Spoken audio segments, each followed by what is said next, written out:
Bueno, buenos días. A continuación, pues vamos a iniciar con presentar nuestro caso de estudio, el cual consiste en un tanque de almacenamiento con una única entrada y una única salida. Básicamente el caso de estudio es un modelado sobre el vaciado de este tanque. Los materiales usados fueron un vaso de plástico de 473 centímetros cúbicos, un instrumento de repostería y plastilina. Entonces, básicamente, el proceso que se llevó a cabo para hacer la construcción de este equipo es que se calentó la punta del instrumento de repostería para que lograra pasar a través del plástico y las posibles fugas se taparon con plastilina.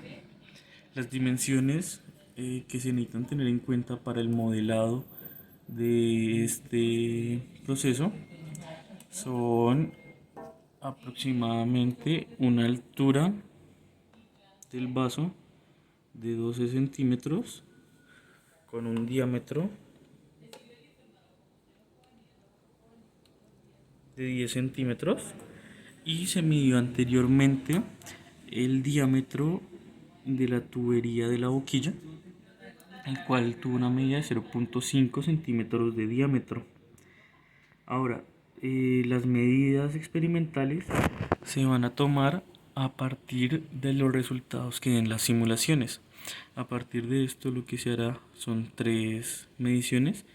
La primera es que con este tapón que vemos acá taparemos, valga la redundancia, el tanque y lo llenaremos según el tiempo que se calcule en la simulación. De esta manera tendremos un flujo de entrada.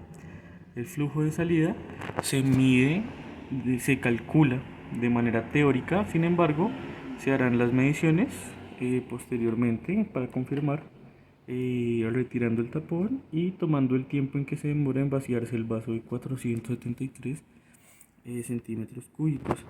Y finalmente se medirá un paso, el cual podemos llamar disturbio, en el que se le aumentará el flujo al tanque para ver para ver cómo se ve afectado por un flujo diferente.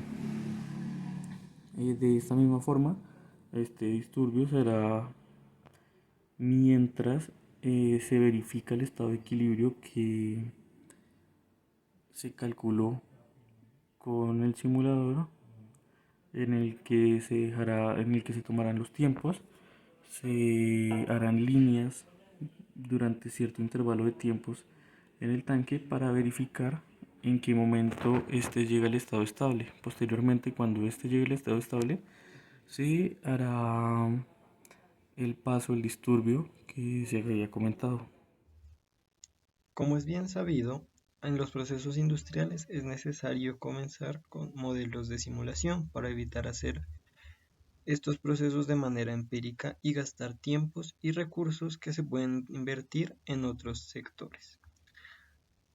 Para esto realizamos una simulación de nuestro proceso y se parte de las siguientes suposiciones: densidad constante en todo el volumen de control, un proceso isotérmico, tanque de geometría cilíndrica, el fluido utilizado es agua, la altura de la válvula es despreciable, el instrumento de repostería actúa como una válvula, el coeficiente de apertura de este es constante. Adicionalmente, para las relaciones que vamos a utilizar, es decir, la ecuación de Bernoulli, se va a considerar que el fluido que sale va hacia la atmósfera, porque tendrá una misma presión que el punto 1. Y vamos a suponer que la velocidad en la superficie de nuestro fluido es igual a 0. Ahora vamos a pasar al ambiente de simulación. Ahora bien, en el ambiente de simulación se presenta el código programado en Python, en el que inicialmente se determinan todas las variables del proceso, que son la altura del tanque, la altura inicial del fluido, el diámetro del tanque, la densidad del agua, la gravedad, el área de la boquilla de salida, que se calcula mediante pi por radio al cuadrado. el flujo de llenado, que son los 473 centímetros cúbicos que se llenan en 30 segundos. Esta es la variable que se va a perturbar para determinar los tiempos del estado estacionario y la altura de este. Adicionalmente, también se calcula la velocidad del fluido de salida, que se determina haciendo uso de Bernoulli, y esto a su vez ayuda a determinar el caudal a la salida, y con esto se calculará el CB, que es el coeficiente de apertura de la válvula.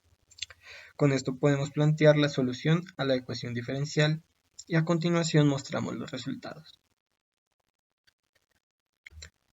Inicialmente, con un flujo de 30 segundos para el llenado del vaso, tenemos que en un tiempo de 150 segundos se llegará a un estado estacionario a una altura de 3.2 centímetros cuando se abra la válvula. Sin embargo, esto no es un dato fijo. Este dato fue elegido dentro del grupo. Se puede demostrar que mediante un cambio el código va a funcionar de igual manera, aun se ponga un flujo diferente, por ejemplo, un flujo mayor de llenado. Si corremos el código, podemos observar que el tiempo y la altura para llegar al estado estacionario varían demasiado. En este caso, no se puede utilizar el vaso que estamos utilizando para el experimento, puesto que el estado estacionario no se alcanza aún después de 200 segundos y supera ya la altura de 10 o 12 centímetros, que es lo que mide nuestro vaso experimental, por lo que nosotros definimos que este va a desbordarse. Como primer paso, se mide el flujo de entrada con los 30 segundos.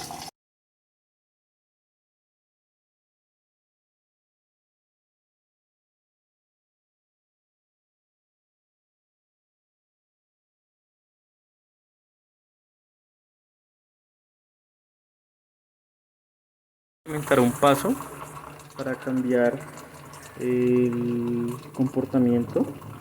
El paso será aumentar un poco el flujo.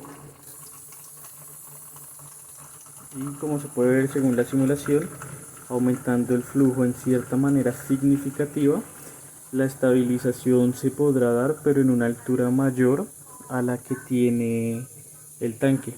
Es por eso que hay que mantener unos caudales bajos.